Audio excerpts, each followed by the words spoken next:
The idea was to have these fights that were always keeping the players on the edge of their seats, trying to react to what was going on. And as you can see, we're having a bit of issue here.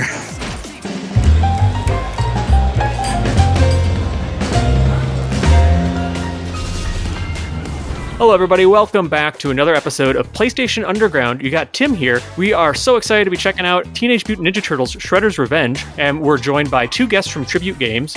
We have Jean-Francois Major, who's co-founder and programmer at Tribute Games. Hey Jean-Francois. Hey, thanks for having us. Thanks for joining us. We got Frederick James, who's game designer at Tribute Games. How's it going, Frederick? Doing good. Awesome. So, guys, tell us what we're checking out here. We got some PS4 gameplay of Shredder's Revenge, and who am I looking at on screen here? Finally looking at Casey Jones. I think that was one of the most requested characters for the game for sure. And finally, we're very happy to be able to share it with everyone. Yeah, and I'm really pumped that we have a chance to check them out on PlayStation Underground here and just kind of see, we've seen the Turtles in action, and I got really excited when I heard about Casey Jones joining the Shredder's Revenge lineup just because of the possibilities from all of the sports equipment. But for the uninitiated, can you talk a little bit about, what we're seeing in his moveset and how that reflects him as a character? So Casey Jones is basically one of the street fighters that always uses all of these crazy sport equipment, especially in the cartoon. In the cartoon, he's not that present. Mm-hmm. I think he's only there for a few episodes, but in the popular culture, he's still like one of the most beloved characters from the franchise for sure.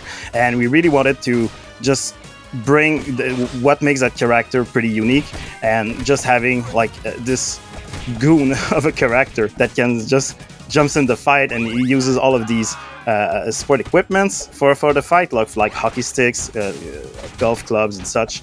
Like a slap shot move there. Exactly, but we tried to keep to still keep it funny and keep it like lighthearted. We didn't want it to be like something that is very brutal. We want to make sure that it's still family-friendly experience for sure.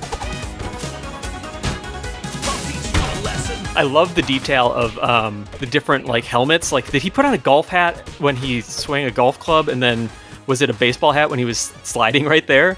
Exactly. Like our animators, they just went crazy with the small details like these, because all of our characters are all drawn by hand. It's all pixel art animation, so we really can put a lot of unique and small details into each of these. And especially with Casey, we thought it would be very funny to have all of these sport moves that would also be dressed up for the actual, just like we saw here, like the basketball dunk. Yeah, that switches to the sport outfit. Oh, so he was just doing a slam dunk attack. I also got to say, I love the Foot Clan with the CRTs and them just getting crushed under the weight of these heavy CRTs. Don't mess with them. And then are these evolved mousers that we're looking at, or these enemies here? Yeah, these are actually a new addition to the series. It's one of our creations. So they're, correct me if I'm wrong, Fred, but I think they're Mouser Model 3s. Yes, exactly. And yeah, they're really cool. They can grab the player and toss them.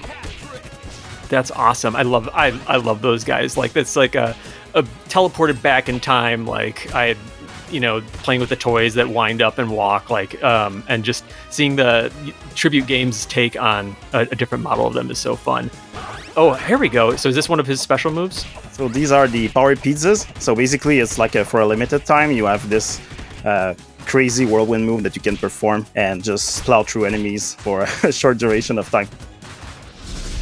So we're going to jump to another section of the game here, and we are on the, please remind me the names of these very radical boards that we're on.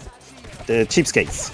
The Cheapskates, okay, gotcha. And then, worth mentioning, so this is all pre-recorded gameplay, so we're kind of checking it out. Unfortunately, we don't have, controllers in our hands playing as Casey and the Turtles and April here. This seems like a really good example of a lot of the variety that we'll see in Shredder's Revenge. Can you talk a little bit about, this sequence? Yeah, we tried to, remain true to the original arcade games by just having those sequences on which you're basically on rail and the action is coming at you at a breakneck pace. Mm-hmm. The idea was to have these fights that were always keeping the players on the edge of their seats, trying to react to what was going on. And as you can see, we are having a bit of issue here dodging all of these cars. Yeah, no, there's a lot happening, and I also love to see the flattened effects of when they do get hit, and just seeing the fun that the animators have been having. Yeah, and these cars are also based on a toy that actually was inspired by the show. So that's fun to have like these small little references to the whole TMNT universe. Just like this vehicle here, which is the Turtle Tenderizer, which I think, if I remember correctly, was a canceled toy that was basically for a vehicle for Bebop and Rocksteady. That's great. Yeah, we just saw Rocksteady a little bit, giving everybody guff here. A question specifically about Casey Jones and his moveset. So is it that he has some specific moves that are dedicated to each sport, and then some that it's like a combo and he'll cycle through different, sports equipment mid-combo? Yeah. So we try to make all of these combo kind of work. Like every characters, they have the same types of moves, but they are all different and they all have different outcomes. So in the case of Casey, first of all, he's one of the strongest characters because he's a bit slower, but he's very powerful. Mm-hmm. His attacks have a lot of impact, but he can also change different combos depending on the attack triggers. Jumping a little bit further ahead here as well to the Channel 6 news station to the studio, and I gotta take a second and see what I'm looking at. Am I looking at 6-player Turtles co-op? Your count is right. Yeah, this is like our newest announcement. This is so great. We've been kind of keeping this under wraps, but the game actually is playable 6 players. Oh man, it gets really chaotic. I love it. Like you maniacs, you've done it. It's just so fantastic. And like one thing I wanted to note. And ask a little bit about this. I also have to note that Bebop being on camera, that was incredible. So much fun. But it seems like, as chaotic as it is, the color palettes and like the bold, bright primary colors of the turtles obviously help them stand out. But I'm seeing when they do special moves, like Raph is really red, and Casey Jones and Leonardo, they look like they have different shades of blue. So it's helping me track them despite the chaos. Like, what was the sort of design thought behind making this read well? Yeah, we tried to really, use the same color palette that was relevant and iconic to each characters.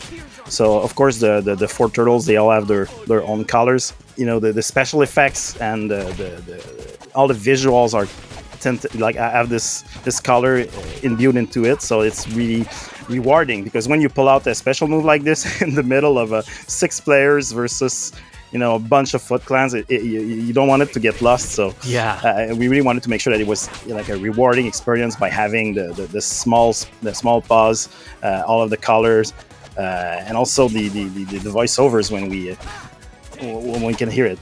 Yeah, that's awesome.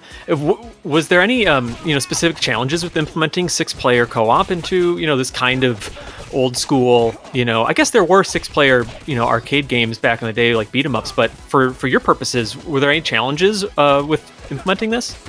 Yeah, well, obviously, 6-player is not an easy feat. We had to really balance the gameplay aspect of and throw more enemies at the player just so people don't feel left out or left alone. Yeah, I think it was mostly like a balancing challenge. Because I could imagine you could really beat up a boss. Yeah. The game will, scale accordingly to the number of players, and that occurs in real time. So this is something that, from day one we knew we wanted to do. So we built the whole game around it. And one thing that we did that kind of works well with such a high amount of players is having team attacks. So basically, there are some attacks in the game that can trigger if 2 players do the same action at the same time. And having 6 players inside the same stage definitely help for these. That's awesome. Well done. Frederic, Jean-Francois, thank you for joining us. And TMNT Shredder's Revenge will be out on PS4 June 16th. So thank you guys. Thank you so much. Thanks.